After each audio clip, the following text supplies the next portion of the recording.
ဒီနေ့မှာတော့ keyboard shortcut တွေအကြောင်းကိုပြောသွားမှာဖြစ်ပါတယ်။အဲ့တော့အရင်ဆုံး keyboard တွေကကြတော့ shortcut ဆိုတာကြတော့ဒီမှာ dat ဆိုလို့ရှိရင်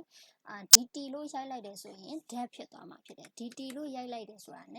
dat ကိုရောက်သွားတယ်တန်းပြီးတော့ဆွဲလို့ရတယ်နော်။လို့ဆွဲလို့ရတယ်ပေါ့နော်။ဒါဆိုရင်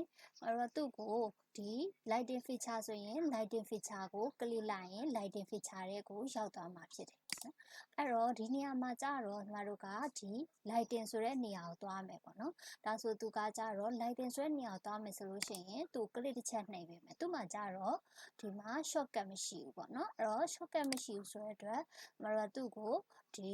lighting switcher တွေ feature တွေကို shortcut ထည့်ချင်တာ shortcut ထည့်မယ်ဆိုတဲ့အတွက်သူက view tab ထဲကိုသွားမယ်ပေါ့နော်။ညီမတို့ view tab ထဲက keyboard shortcut ကိုသွားမယ်။ keyboard shortcut ထဲမှာဒီနေရာမှာကိုထည့်ချင်တဲ့အမျိုးအစားလေးကိုရိုက်ပြီးပေါ့နော်။ဒီမှာ lighting ဆိုတဲ့အတွက် lighting ထည့်လိုက်တယ်ပြီးတော့ lighting ကိုပြန်ရွေးမယ်။ရွေးပြီဆိုဒီနေရာမှာဒီမှာတော့ကိုထည့်ချင်တဲ့ keyboard shortcut ပေါ့နော်။ဒီထဲမှာမပါသေးတဲ့ keyboard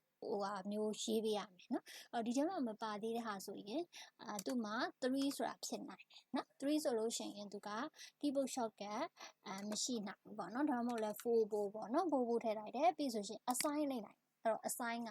နံပါတ်4ကိုနှိပ်လိုက်တာနဲ့ lighting device ကိုရောက်သွားမှာဖြစ်တယ်။အဲ့တော့သူကို assign လုပ်လိုက်တယ်ပြီးဆို okay နှိပ်လိုက်မယ်။အဲ့ဆိုရင်ကျွန်တော်တို့ဒီမှာ4ကိုနှိပ်လိုက်တာနဲ့ဒီနေရာကို lighting switch နေရာကိုတန်းပြီးတော့ရောက်သွားတာဖြစ်တယ်နော်။ဒါဆိုရင်ဒါကကြတော့ keyboard တွေကိုပြန်ပြီးတော့ဖြုတ်ချင်တယ်ဆိုရင်လည်းဒီ keyboard shortcut လေးသွားမယ်ပြီးပြီဆိုလို့ရှိရင် lighting နဲ့ကိုပြန်သွားမယ်နော်။ lighting နဲ့ပြန်သွားမယ်ပြီးတော့ဒီနေရာမှာနှိပ်မယ်ဒီနေရာလေးကိုတစ်ချက်ပြန်နှိပ်ပြီးတော့ remove နှိပ်ပြီးမယ်ပေါ့နော်။ remove နှိပ်လိုက်မယ်ဒါဆိုမှ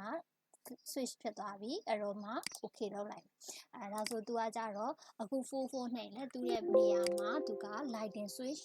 ပါမှာမဟုတ်တော့ဘူးเนาะအဲ့တော့ keyboard တွေကကြတော့ဒီလိုမျိုးသူ့ကို user view tab ထဲက user interface ထဲက keyboard shortcut လေးနဲ့သူ့ကိုဖန်တီးပေးလို့ရပါတယ်